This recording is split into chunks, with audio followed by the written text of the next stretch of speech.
You've probably heard me talking about this self-sufficient living skills bundle that's been going on. And I have been spending the last week flipping through so many of the incredible resources within this bundle. Now, I will say there's a lot. There's over 118 different ebooks and courses and lessons sharing incredible wisdom and knowledge with you so you can live off the land and you don't have to rely on this corrupt and broken system for everything for your family. Anyways, I wanted to share some of my favorite things. One, first off, is off-grid homeopathy. This course is loaded with so much incredible knowledge, talking about homeopathy for first aid, for colds and flu, how to make your own homeopathic remedies. Like, as an herbalist who loves to teach that stuff, that's pretty exciting to hear it in the homeopathy realm. There's also some incredible fermentation guides, so many other amazing herbal recipes and food recipes, and how to make your own sourdough bread, how to do your own organic gardening and canning of all of your foods. Really, there is so much. And yes, I know. I've talked about it a ton, but this entire bundle is only $50 right now until Sunday, March 24th. I'm sharing my herbal first aid skills, which is a course that's $47 on its own. I'm sharing recipes that I used when I got my products into REI for herbal first aid kits and so much more. You'll have to check it out. I'm serious. Like, you can absolutely change your life with this bundle. So there is a link in the show notes for you, and I hope you check it out. I hope you take advantage. Don't worry, you don't have to go through everything right away. You can access everything for up to a year. Once you're in the course or have the download, it's yours for life. It is a steal of a deal. Okay, self-sufficient living skills bundle in the links for you. Hey, welcome back to another episode of The Herbalist Path. I am so happy to have you here. Today, we're going to do a little chat about what exactly an immune stimulating herb is, and even go over a bit about antiviral and antimicrobial herbs. Definitely the time to know about these kinds of things as we are in the midst of cold and flu season, and we've got quite a few cold winter months ahead of us. So I figured we'd do a quick little overview of what these things can do for you and your body, and how it's really nice to be able to use plants as medicine instead of relying consistently on harsh pharmaceuticals and such that can later be put into our water streams and our soils and all of those things. So I truly believe that using plants as medicine is one of those great ways that we can make our earth a better place. So here we go, guys. I hope you enjoy the episode. Welcome to the Herbalist's Path, where we're on a mission to inspire a movement where there's an herbalist in every home. Again, with your host, clinical herbalist, Melissa Mutterspaugh. Well, hello, my Herbalist Path friends. It's great to have you back listening to another episode. I really appreciate you being here. I don't even know how else to say how grateful I am for you. But today, I figured we'd talk about immune stimulants and antiviral or viral fighting herbs and bacteria fighting herbs, because we are definitely just in the beginning parts of cold and flu season in the United States right now. So what exactly is an immune stimulant, right?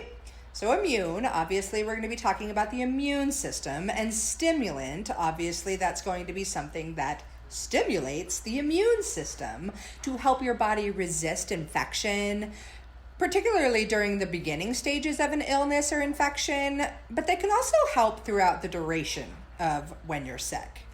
They come in and they help stimulate white blood cell activity, and that's really helpful to just boost overall immune function.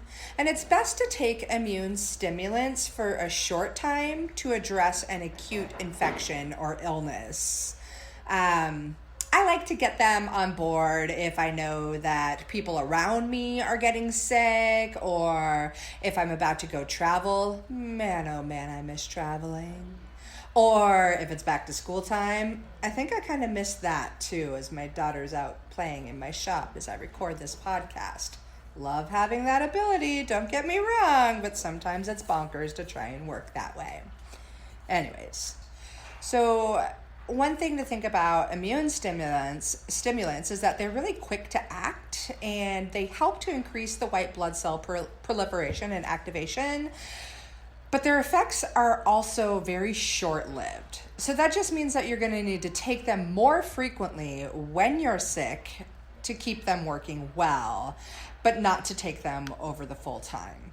So the main actions you're going to get from immune stimulating herbs are an increase in those white blood cells, as I've already said, and an increase in phagocytosis, which is when your immune cells, like your macrophages, they come out and they start eating the pathogens or the bad guys, so all of the bacteria or the viruses. So it's a really, really important thing to have happen. And then immune stimulants also help to increase cellular communication. Totally not talking about Verizon or Sprint here.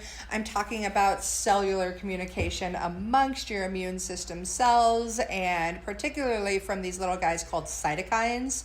These are little chemical messengers that are released from your cells, and their job is to go out to shout to your immune army,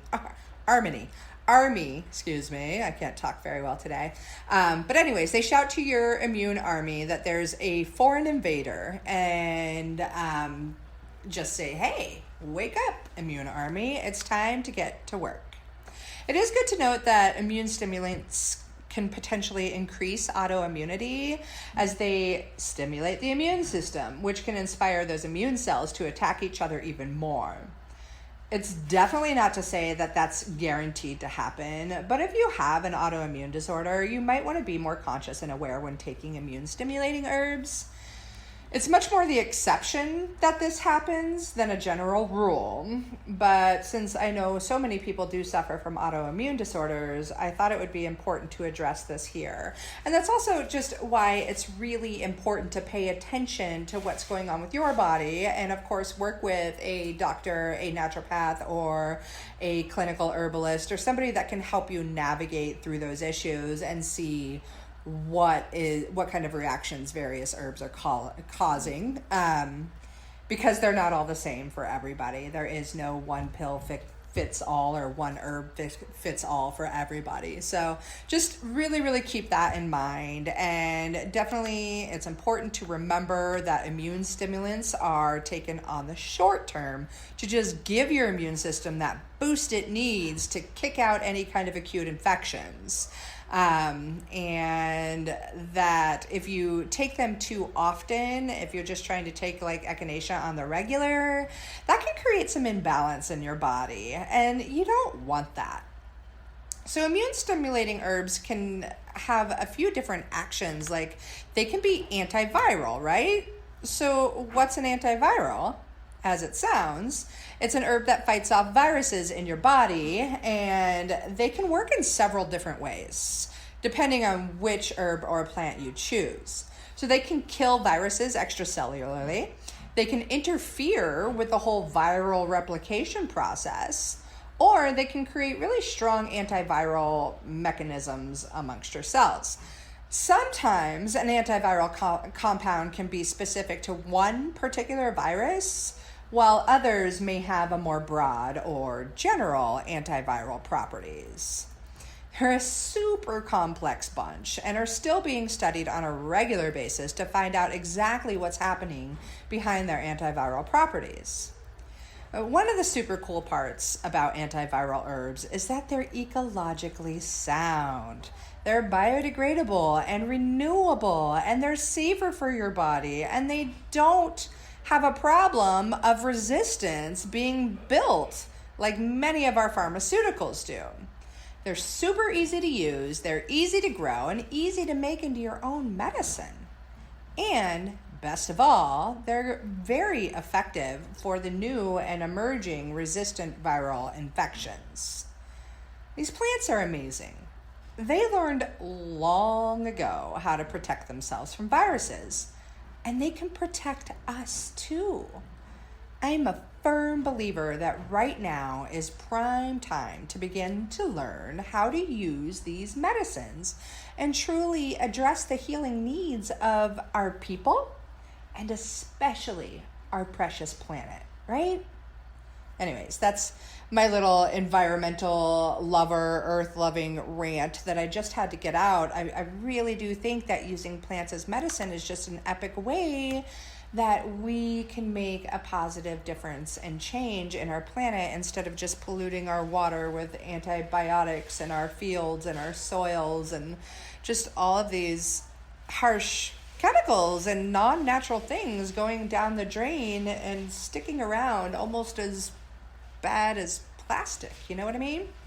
Anyways, antiviral herbs, they're super cool. There's quite a few of them. A couple I really love. You could use like elderberry, which has been shown to fight off 10 different cold and flu viruses. It's also been shown to shorten the duration of cold and flu from 6 to 8 days down to just 2 to 3. So there's a reason why elderberry is so incredibly popular, and I love the stuff also. Another really good one is ginger, but its antiviral properties are most prevalent when you're using the fresh rhizome and its juice.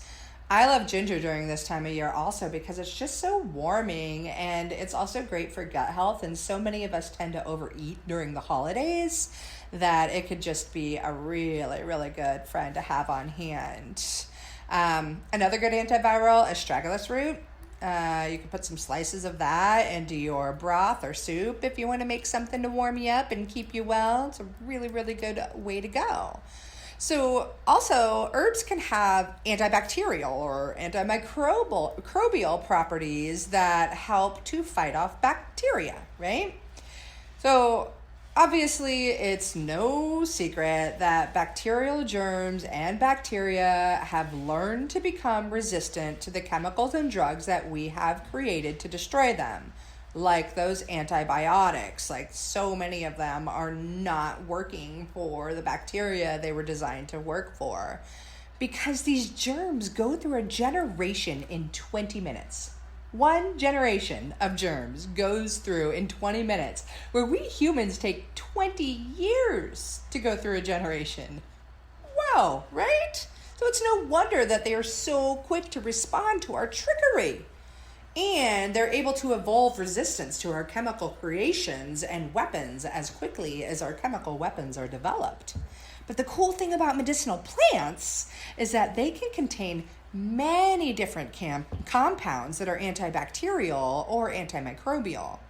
So even herbs and plants and foods as simple as garlic and onion can be used as antibacterials.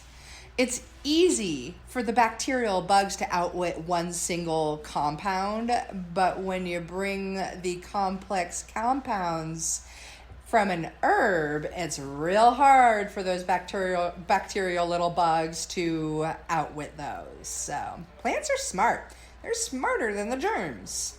So these herbs, they also work in just beautiful synergistic ways that most drugs can't.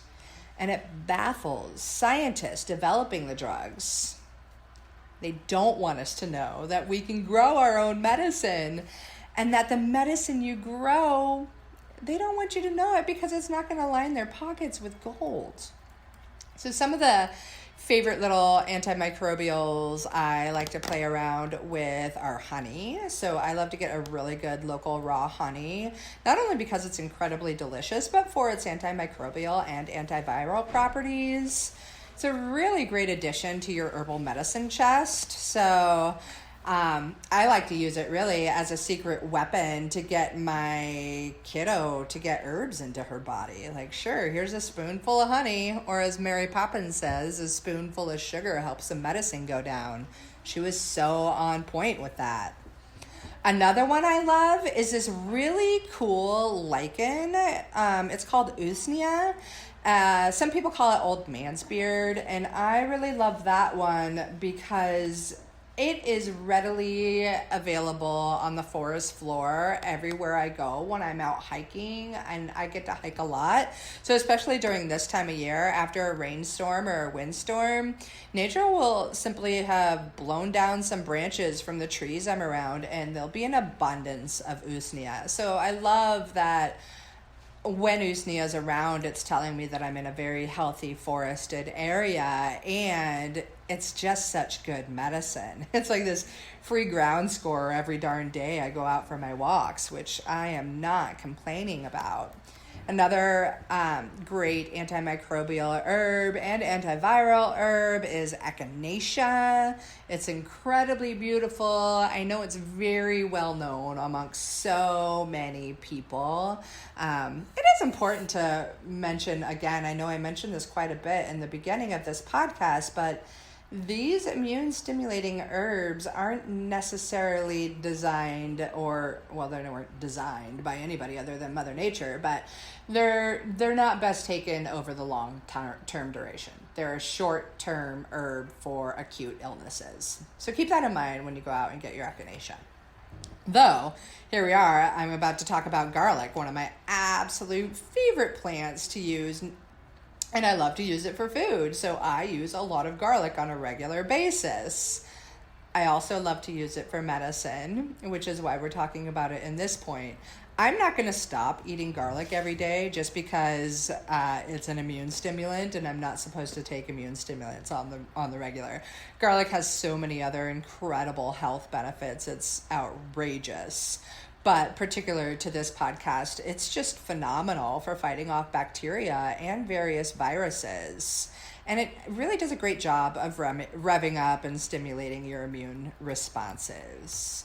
So I just really wanted to go over that quick little ditty about what exactly an immune stimulant is and how you can use these herbs in your life on a regular basis. And also remember that everything said on this podcast, I am not a doctor. I am trained as a clinical herbalist, but I am not here to treat, diagnose, assess, prescribe, or any of those words for you. This podcast is just purely for education and entertainment, and it's very important for you to pay attention to your own body and how herbs work with you, and understand that just because it's good for somebody else, it may not be good for you. So please keep that in mind, and do take the time to work with a qualified herbalist, naturopathic physician, or your primary care doctor when it comes to taking herbs.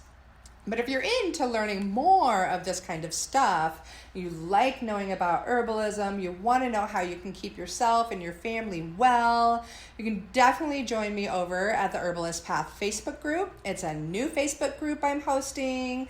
We're doing Show Us Your Medicine Mondays, which has been a good time so far, even though I've just been dealing with some of my tech battles, but I'll get over that one day. Anyways, it's a good time over there. It's a free Facebook group. You can totally head over there. And then I'm doing a free workshop starting next Friday, November 13th.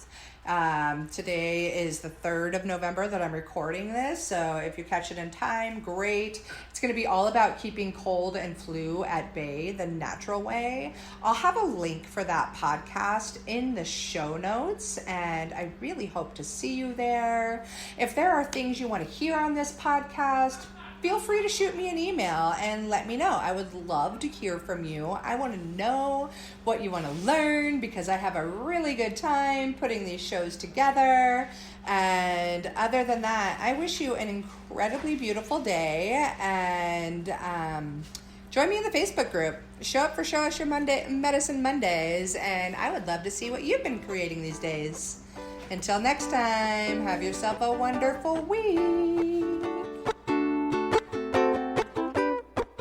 Thanks for joining us today on the Herbalist's Path, where we're on a mission to inspire a movement where there's an herbalist in every home. Again!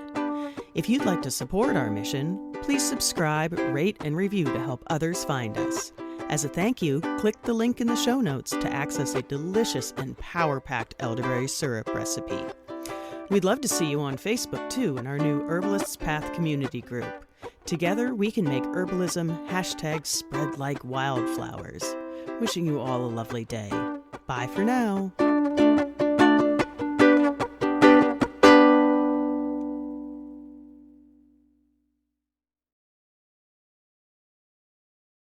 It has been so much fun and so, I don't know, joyous watching all of my medicinal plant friends popping up in my garden, from the elecampane to the comfrey and the arnica.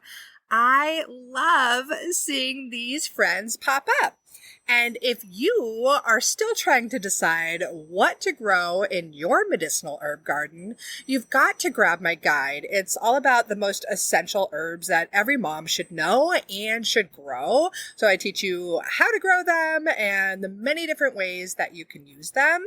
If you want to grab the guide, go ahead. It's free, and I'm pretty sure you're going to get a lot of delight and use out of it. And there's a link to it in the show notes.